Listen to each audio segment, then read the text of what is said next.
Здравейте на всички! Това съм аз, Габриела. Вие сте в моя канал. Изобщо някой не гледа. Но това е друг въпрос.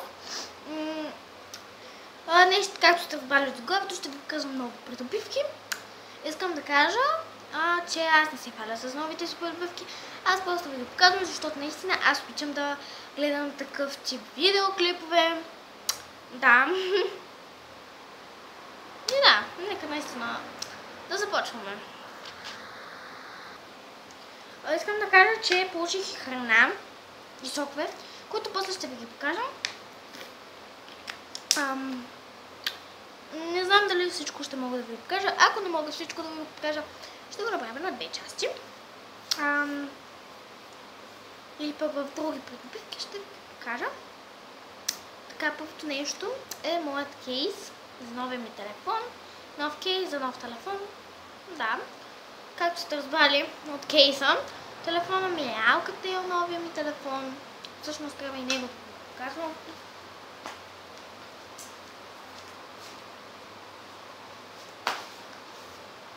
Ето така изглежда. Доста всъщност е голям. Ето тук може да се видите. Всъщност ето така. Ето така е сложа. Виждате ли? Се вижда. Alcatel. Ето тук може да видите. Alcatel OneTube Pop C7 е моят телефон. Наистина аз не исках такъв. Не го харесвам. Да, наистина не го харесвам аз. И мисля сама да си спара пари да си купя нов, защото този не ми харесва. Наистина не ми харесва изобщо на мен. Кейфи. И имам, разбира се, кейс за него. Веднага нямаше да си купя. Нямаше как да не си купя кейс, защото все пак това телефон трябва му кейс. Тъй като аз съм невъзможна в пазенето на телефони и винаги ще го изпусна някак.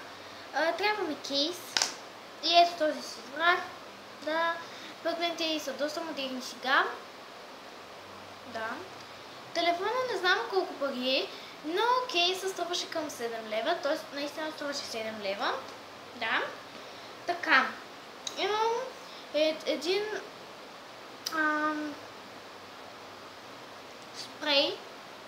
спрей за подмишници, който е на Бонют Париж, не знам така дали се изговаря, но не знам. Казват, че издържа 24 часа. Аз го ползвах един път. Ако съм намисала капачката, но може да ми издържа повече. Издържа доста добре, т.е. наистина има добър мирис. Наистина мирише доста добре. Обаче, за съжаление, той... Извинете, просто си махам джапата, защото ми е удобно си. Обаче, за съжаление, както казах, той остава петна върху дрехите. И трябва да сте щели дрехи, че да не ви оставя петна. Да. Това е лошото на качество. Тук държа другите неща, което пълно е вече. Да, доста е пълничко. Това също ми е ново, което е Hello Kitty. После ще го видите от по-голяма раздела. Първото нещо е това. Always. Не разбирам. Имаше два Always-а. 2 в едно. Ето тук съм го махала. Аз не ги ползвам. Това са на майка ми. Да, това са на майка ми. Но после реших да ви го покажа, защото аз бях с нея докато ми купуваше. Да. Какво? Едни най-обикновени превръзки. Както казах, 2 в едно. Но тя вече използваше един пакет. Доста доволна от тях. Искам да кажа, че тя е доста доволна от тях. Наистина, тя не купуваме само... Тя си купува само Always. Превръзки Always. Наистина е доволна от само превръзки Always и доволна. И да.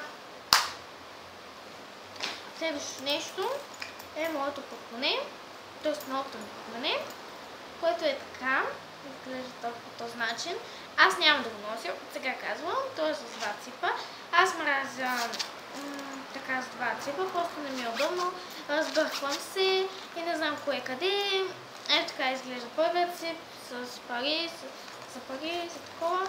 Както казах, аз няма да го използвам и изобщо не съм го използвала. Първото не. Всъщност го използвах един месец, го използвах. Да. Не един месец, какво говоря? На 3 седмици го използвам. Тоест го използвах. И вече справя, защото просто не ми харесва. Да. Ще кажете, че защо показваш нещо от 3 седмици? Просто реших да ви го покажа, защото наистина той ми е много подбивка. Да. Ето така може да погледнете както изглежда вътре. Като се махнат най-големите неща. Всъщност, ето това има тук. Това е за 80 цента. Си купих едни щипчици. Мога да ги използвам за пране и за декорация. Аз мисля да ги използвам половината за декорация, половината за пране. Да. Тъй като тук са от 6 на цвет, те са 4 цвета, 24 щипки, като ги разделим на 2, остават 12. Значи 12 ще използвам за пране, 12 ще използвам за декорация. Да. И така може да погледнете колко много неща имат, доста да ви показвам има. Така ще ви покажа един крем, който е за екстракт от краставица и витамин Е. Казва се крем краставичен, увлажняващ и леко избелващ крем. Всъщност той не увлажнява, нито избелва този крем. Вече 2 пъти го използвам. Ето така изгледа. Вижте, аз съм го използвала. Да. Наистина лична краставица. Да. Той е на гаранция. Не знам как дали се чете. И 100 мл. Няма аз да го използвам, ще го подаря на майка си. Защото той нито увлажнява, нито той избелва пък. Защо ме? И следващото нещо, тъй като аз имам проблем с костите, защото нямам нужното желязо в моите кости, т.е. в моя организъм нямам нужното желязо, което ми трябва. И започват да ме болят всичко, костите и всичко. И затова моя лекар, личният ми лекар, ми изписа един крем, който, когато ме заболи, трябва да се го намажа с него. Той ми лише доста на току-що окосена трава. Да. Всъщност ми лише приятно, но обаче като се размажа на ръцете или където го размажете, после като сте се мазали с ръцете, ми лише доста ужасно и веднага трябва да се смените ръцете. Той се казва Алгасан. Ето така изглежда. Алгасана. Да. Той е за ръце, за всичко е просто, което се заболи. Той е 100 мл, доста съм доволна от него. Вече от една седмица го използвам. И да, доста е хубав. Препоръчвам ви го, ако имате проблем с костите. Или пък когато правите нещо и ви заболи, ето това го препоръчвам. Така, сега ще ви покажа един... Сега ще ви покажа и 3 бижута. Всъщност едното не е бижу, но ще ви го покажа. Едното е часовник, това е бижу. Това се води от мен. Да, една е часовник, ето така изглежда. Това е от дядо ми. Подарък ми е от дядо ми. Много е хубаво, защото е черен. Аз много обожавам черните неща, тъй като имам повече черни неща. И черното се отива почти с всичко. Ако пък беше като миналия ми часовник, същия беше миналия ми часовник. Да, същия, обаче син не си беше подходящ с всичко и не го ползвах толкова често. Той ще 4 бижута. Има 4 бижута. Е така, какво да направя?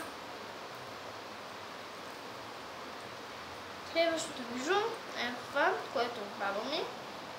Ето така изглежда. То доста е красиво. То е старинно бижу. И да.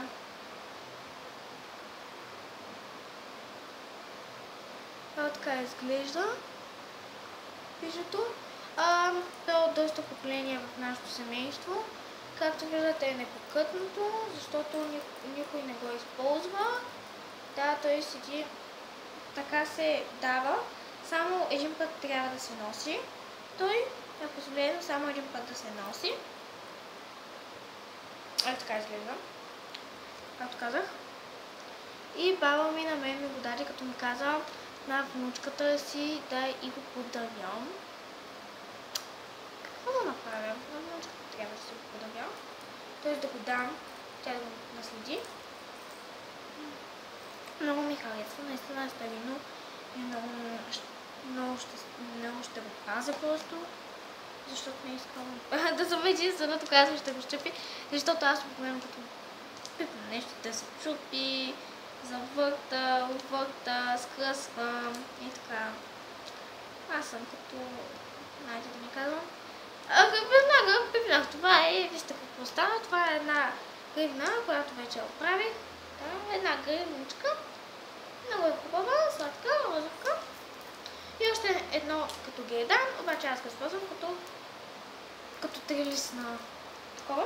И май този видеоклип ще има трета част. Тоест втора част, ето така изглежда. Тоест май ще бъдат 2-3 части. Или пък не знам. Следващото нещо, което ми иска да ви кажа за очите ми, т.е. за очилата ми, да, за очилата ми е това пръскало за очила, което се търкат с него очилата и една розова.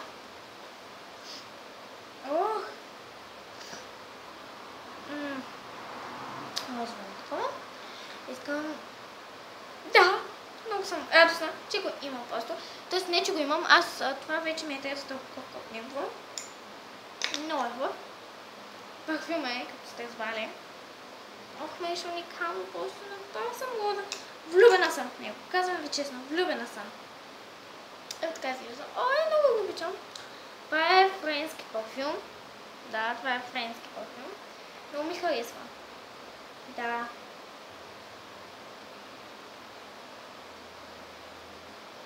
Уникален е просто. Това ми е трета опаковка от този парфюм. Да, за един месец ми свършва. Не мога да повярвам. Вече от 3 месеца съм го намерила този парфюм. Много го исках просто. Един месец го намерих и като го видях, веднага се го поръчах, без да питам баща си или майка си. Просто после им казах и те после веднага като го видяха се съгласиха. И вече си го закупвам всеки месец, като ми свърши, защото всеки месец ми свършва. Това е като цикъл, но не е цикъл. Следващото нещо, което е за моите ногти, са тези лакове, които са 3 на брой. И това ще ги видите, какво стана в другото видео. Адиос!